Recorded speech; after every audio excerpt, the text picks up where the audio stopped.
তাহলে এটা সামনে দিলাম। আচ্ছা এই যে এটা মেনিনজেস মনে হচ্ছে এটা পায়ামেজারি হবে, ঠিক আছে। আচ্ছা এই যে স্পাইনাল নার্ভগুলা নিচের দিকে কোনাস মেডুলারিস, এখানে থিওরিটিক্যাল কথাবার্তা কোথায় কোথায় এক্সটেনশন হচ্ছে, কতটুকু লেন, স্পাইনাল নার্ভ কোথায় ফর্ম হচ্ছে, কোনাস মেডুলারিস কি, কোথায় শেষ হচ্ছে,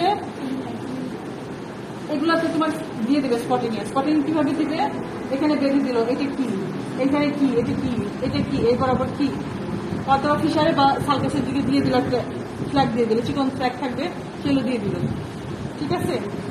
আর কিছু নাই। স্পাইনাল কর্ডটা তোমাদের কালকে দেখাবো না, কালকে হচ্ছে সেরিবেলাম দেখাবো, ব্রেন স্টেম, এখানেও কি তেমন কিছু নাই, ঠিক আছে। আইবলাস এটা হচ্ছে অ্যানাটমিক পজিশনে কিছু বলার নাই, কোনাস মেডুলারিসটা নিচের দিকে থাকবে, আর ফিশারটা সামনের দিকে থাকবে, আর সালকাসটা পিছনের দিকে থাকবে, আর দুই সাইড থেকে স্পাইনাল নার্ভগুলো ইমার্জ করবে, ঠিক আছে। তুমি তো